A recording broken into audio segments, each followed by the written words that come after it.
Welcome back. Our number for inquiries is 0805 468 3514. Let's take that again. 0805 468 3514. You should see that on your screen now. Yeah. And you can also tweet at CTV_Mary A. While we'll continue with the questions. You have one waiting for you. Yeah. What do you see? Wait. Suspicious. Yeah, before I go to, I need to clarify something about screening. I emphasize that the only people that should go for screening are the high-risk individuals. You have a blood relative, you have a sibling that has colorectal cancer, you have to get screened. What do you see? You actually see, the best way to screen them, if you use a camera to look into the bowel, you may actually see the growth or the swelling there in the bowel. And subsequently, what do you do? It depends. You see, at that stage, what you customarily do is, if you see a growth in the bowel, if you use that camera to look into the bowel and you see a growth, you may take part of it and have it examined under the microscope. That's called a biopsy. That's called a biopsy. And have it examined. It does confirm it's cancer. The next thing you want to do is, you want to know the full extent of the disease. There are other specialized tests that you can do to know the full extent of the disease. Having known the full extent of the disease, that's when you can determine what treatment to offer. Okay, so you don't remove a growth for the sake of removing it. No, you're going to, it depends on the nature of the growth. No, you're ultimately going to remove the growth. Let's assume that you've done a biopsy. What if it's not malignant? Good for the patient.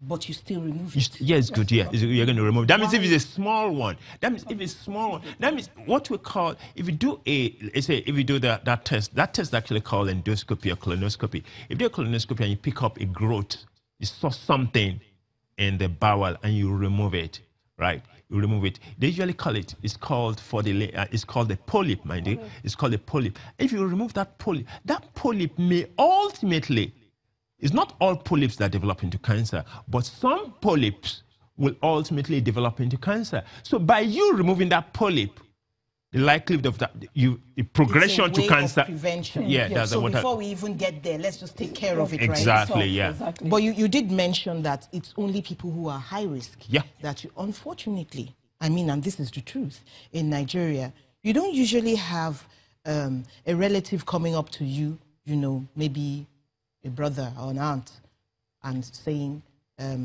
you know what, I have colorectal cancer. So how do you even know you have a first blood relative who has it or who died of it? You just say, a brief illness, the usual things. And that's unfortunate. That's the situation. That is unfortunate, but that's the situation in Nigeria, right? The only thing you can do as an individual is you be your own advocate, like I emphasized earlier. If there's a change in your system, the way your body functions, persistent abdominal pain that we mentioned about, and a significant change in bowel habit. I need to define what a significant change in bowel habit means. You customarily pass through once a day. It gradually changes to like once in 4 days, once in 5 days, or you need to use laxatives to ensure you have a bowel motion.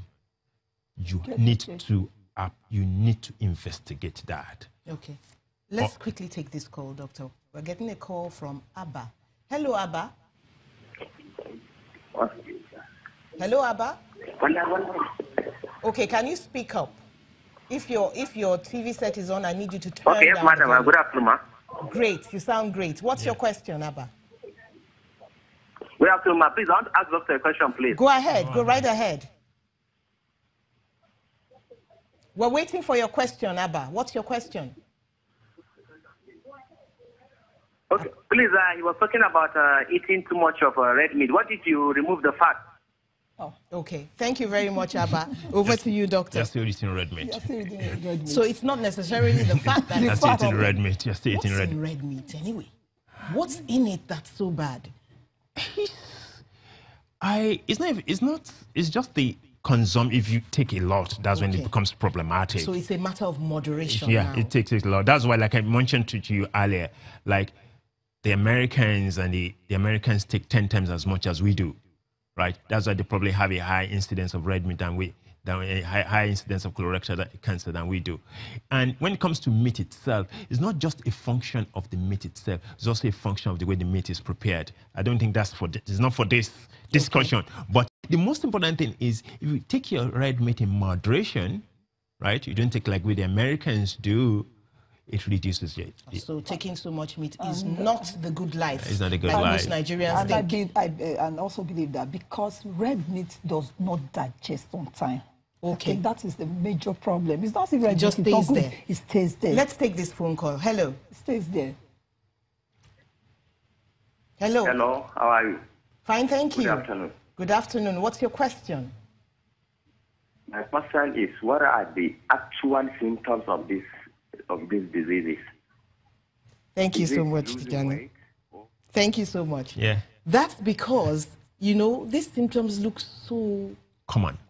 Like Yeah. so common. Yeah. And I common think with other that's what he's diseases. trying to To relate relate to. to it. You see, you see, the issue is, like I mentioned earlier, we don't continue having. There are other symptoms that may actually look. I mentioned a significant change in bowel habit.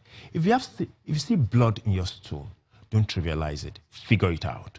Figure it out. Don't wait. Don't find out why you are having blood in stool. Find out why you are having blood in stool. If it's due to hemorrhoids, good for you. The doctors will treat you for hemorrhoids. But if there are other problems, say maybe, like I mentioned, I made reference to the fact that earlier that if you now have to use laxatives or purgatives to ensure you pass through, there is a problem. There is a problem. There is a problem. There is a problem. If you pass through, What if it's just a function of you not taking enough water? All right. It won't happen for one. It won't happen for 1 month. It will be persistent. It won't happen for 1 month. It won't happen for 1 month. Okay, let's quickly take this call from Jackson. Hello, Jackson. Hello? Hello, Jackson. Hello, You're yes. on. I want to speak with the doctor, please. He's here, listening to you. Hello, I'm hearing you, ma.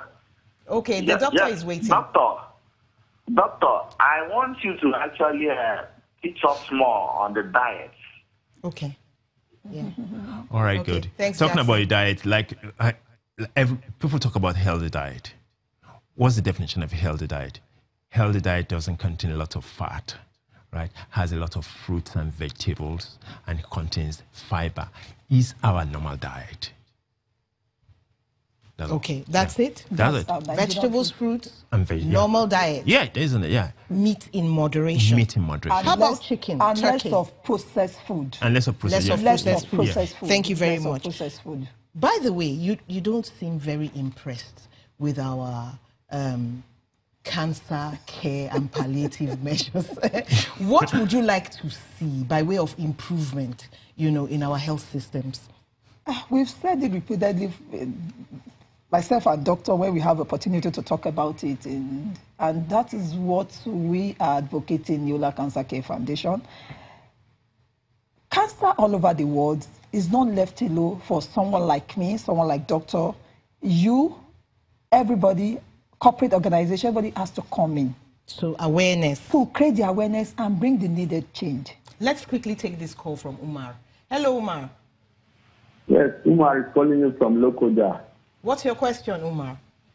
Yes, all you have been discussing, I've been listening, and most of those symptoms, I have it.